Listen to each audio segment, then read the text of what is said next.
तो 1947 में दोनों कौमों मिलकर के देश से अंग्रेजों के खिलाफ लड़ रही थी। तो फिर यह कैसे हो सकता है कि जैसे ही अंग्रेजों के जाने का वक्त तय हुआ, आपने कहा हमें मजहब के नाम पे मुल्क चाहिए?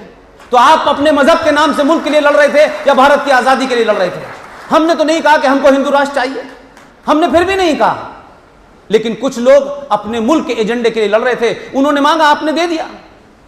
लेकिन इतिहास में क्या बताया गया कि अंग्रेजों ने हमें बांट दिया। फिर कहा जाए जवाहरलाल नेहरू और कांग्रेस ने बांट दिया। क्या कमाल का देश है। इसका रेजोल्यूशन 23 मार्च 1940 को लाहौर में पास हो चुका था और मुस्लिम लीग ने किया था। अगर इस देश को विभाजन करने की अगर सबसे पहली मांग थी तो वो मुस्लिम लीग की थी। लेकिन बार बार कहा जाता है अंग्रेजों ने बांट दिया और कांग्रेस ने बांट दिया। जो असली मुल्जिम है उसके बारे में हमको हटा दिया गया, पता ही ना चले उनको। क्योंकि जिन लोगों को सत्ता पे आने का जल्दी थी, जिनको ट्रांसफर होने के बाद प्राइम मिनिस्टर बनना था, उन्होंने उसी मुस्लिम लीग के साथ इस आजाद भारत में सरकार बनाई और आप उनसे उम्मीद करते हैं कि वो संविधान से देश चलाएंगे। लिहाजा जम्मू कश्मीर में इस आर्टिकल 35A जो इल्लीगल तरीके से इंसर्ट किया गया था, राष्ट्रपति से एक आदेश दिलवाया गया डॉक्टर राजेंद्र प्रसाद से। और कुछ किताबों को आप इसलिए पढ़िए कि वो किताबें ना तो भारतीय जनता पार्टी के लीडरों ने लिखी हैं, ना आरएसएस ने लिखी है, ना विश्व हिंदू परिषद ने लिखी है, और ना ही कोई ऐसा बुद्धिजीवी जिसने लिखी है जिसे हम कहें कि साहब ये राइट विंगर हैं, या कोई ये कह दे कि ये तो आज से 20 साल पहले बीजेपी के साथ थे या संघ के साथ थे, लिहाजा हम इन किताबों को नहीं पढ़ेंगे। मैं उन्हीं किताबों को कोट करना चाहता हूं जो उन्हीं के घर से निकले थे। लेकिन हमने किताबें भी नहीं उनकी पढ़ी, क्योंकि हम तमाम सारे लोगों का शौक है कि हम खुद ही लिखते हैं और खुद ही पढ़ते हैं। कभी कभी पड़ोसी की किताब भी पढ़नी चाहिए। यह बात अलग है कि हमारे यहां लाइट चली जाती है तो लोग पड़ोसी से पूछते हैं क्या लाइट चली गई है, लेकिन किताब हम पड़ोसी की दी हुई भी नहीं पढ़ते।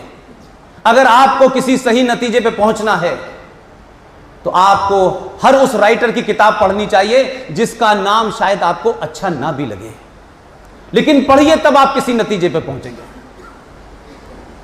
अगर आपने किताब 1969 के अंदर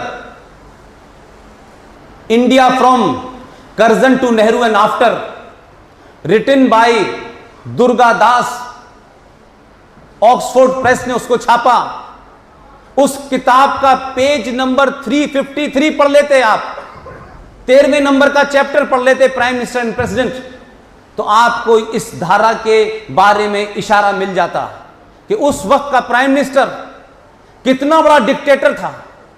पूरी की पूरी आपने कॉन्स्टिट्यूएंट असेंबली को झुका दिया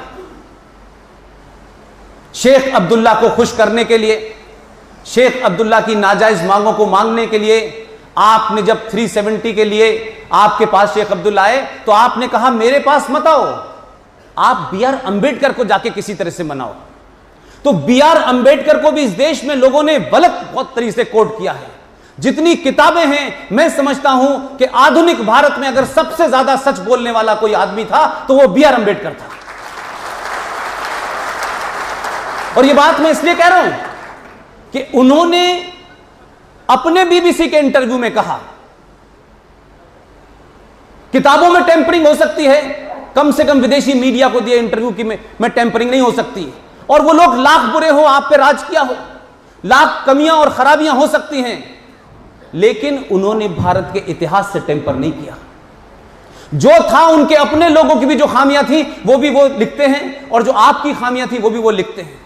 उसी टेलीविजन इंटरव्यू में कहा I am not ready to accept who is this Mahatma, I don't consider Mahatma Gandhi is a Mahatma, who is he is a very low IQ man.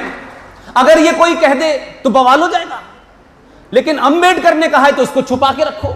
Ambedkar को एक फ्रेम में रखा आपने, और अंबेडकर ने ही कहा जब शेख अब्दुल्ला उनके पास गए कि धारा 370 चाहिए, तो वो जो वार्तालाप है वो अवेलेबल है, कहीं किसी 5 जन में नहीं लिखा है, हर उस जगह लिखा हुआ है जहां राष्ट्रवादियों का कोई लेना देना नहीं था। उसमें वो कहते हैं शेख अब्दुल्ला से कि मिस्टर शेख अब्दुल्ला साहब, आपको भारत से सिक्योरिटी भी चाहिए, आपको भारत से अलग कानून भी चाहिए, आपको संविधान भी चाहिए, आपकी विधानसभा की टर्म भी 6 साल का चाहिए, आपको भारत के अंदर एक प्रधानमंत्री भी चाहिए। तो उन्होंने कहा कि बदले में भारत को आप क्या देंगे? तो शेख अब्दुल्ला ने कहा कि कश्मीर के पास देने के लिए कुछ नहीं है। तो अंबेडकर ने उस पर कहा, यह मैं दुनिया का महापाप नहीं करूंगा अपने हाथ से, और धारा 370 के विरोध में चले गए। और जब यह चर्चा हो रही थी उस वक्त भी उठ के चले गए थे पार्लियामेंट से कि मैं इसमें शामिल नहीं होऊंगा, यह महापाप हो रहा है। लेकिन उनकी, नेहरू साहब की, शेख साहब से नजदीकियां देखिए कि जिस सेशन में यह रखा गया आर्टिकल 35 पे, उसमें स्पेशल गेस्ट बनाया गया। किसको? शेख अब्दुल्ला साहब को और उनकी विदेशी पत्नी को स्पेशल गेस्ट बना के बुलाया गया। लिहाजा आज हम कुछ भी कह लें, संविधान के बारे में बहुत सारी बातें कही जाती हैं, लेकिन तथ्यात्मक बात कहिए, वो किसके फेवर में जाएगी और किसके फेवर में नहीं जाएगी इसकी चिंता मत कीजिए। आप सिर्फ एक ही बात की चिंता कीजिए, आप बीजेपी में हैं, कांग्रेस में हैं, इससे कोई मुझे लेना देना नहीं है। आपकी बात राष्ट्र के फेवर में जानी चाहिए, किसी के फेवर में जाए या ना जाए।